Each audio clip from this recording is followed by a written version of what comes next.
ربي كو كدتي تكان نبني مالو ندبي كو بادو ندوا والالو بكاتي كافدي بيانغا وبيالو كم نحو لموت علمي ومدالو كندو قفوان. السلام عليكم ورحمة الله وبركاته. شماركم كم خياتا الحمد لله رب العالمين. أنا قلت تسنا كم جرتان فيا كيساني ودفتو تفي كابجنتو تا غنتو بكم جرتان فيا كيساني نستو والله الحمد لله. أنا قلت تسنا سبعة جراتان نستا ما بدي ورنا جتاني فما نقوله يا سن رابدون قرو كدلك ما كانوا مخنا في سن رابدي ملي وامبرات في ميتي إن شاء الله تدبيت ولا أبدي قاوجت ولا ما رافو بقنا جراتني إسنين جتاسني إلا إن شاء الله كجراتنا أبدي قاوا وريني مو نهور دفتني نقافتني نسويتني جتنس قلتو ما في جناني نموت نسوق بجرا ما بدي يوتيوبر نموت ننجر أجر جرا يوتيوبر راين بني اتين دي بي أجا جبيسا شير نقول أول شير كذا دي سنتا وتأ مي يا ergaan isni galee namni wal barate kun wal soqaa waan ta'eef na badde warna tangaroo naaluma dalagaati fi kunis dalagama waan ta'eef in deebi'aa yoo rabbina laaffise jechuu du'aa illee naa godha asumaan immoo hundi keessan hordoftu kee annaga kooti maaliif waan badiif waan biraatiif osoo hin taane yaa dalagama kanuma kanaaf malee waan biraa waa takka hin taane annaga qabachuu warri maa baddee deebi'ii jettanillee in deebi'aa jechuudha. YouTube dhiyeessuu maaliif namni tokko gaafa ka'u waan biraati fi miti beekaatuma ka'e jechuudha. Inni dalagaa waan jedhe tokko ergetti ka'eera dhiisuu fedhii qabaadheetii miti jechuudha.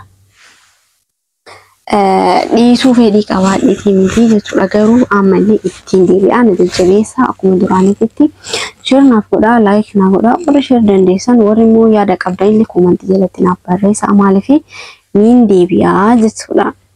YouTube jibbuwaan YouTube takkaan waan eegalte tokko ituma fi malee wanni jibbitu takka jiru animmoo wanni irraa YouTube jibbaa qabu takka illee hin jiru maa baddee warri naan jettan garuu walaahi dalaguma kanuma kanaaf malee waan biraa wanni takka annagaa qabu warra nagaa gaafatan galatu maatiin isaa warri immoo akkasuma illee nagaafachuu baatanis rakkoo miti inni deebi'an jajjabeessaa akkuma duraan jettee shirnaaf godhaa warri shir dandeessaa laayik illee godhaa.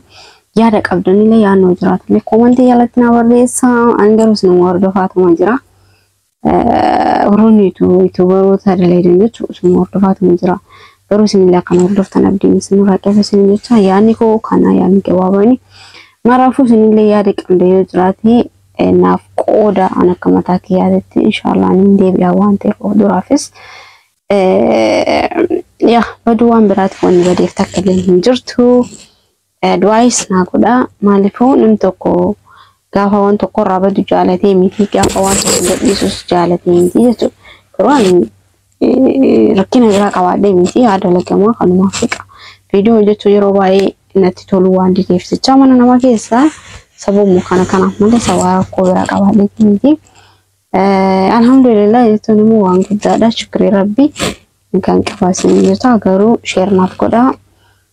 yaada yoo qabaatan illee na dhiyeessuu yoo yaada ton gargari yoo qabaatan jiraate illee rakkoo miti koomantii jalannaa barreessaa. Wantoota adda addaa nutti mul'atan illee ta'e akkuma duraanti isinitti himaa rakkoo miti isiniin jecha inshaallah yoo rabbina lafisee isinitti deebi'aa atitti gaarii isiniin jedhaa hundi keessanuu nagaatti hanga viidiyoo biraatti walitti deebiitti salaamu alaikum.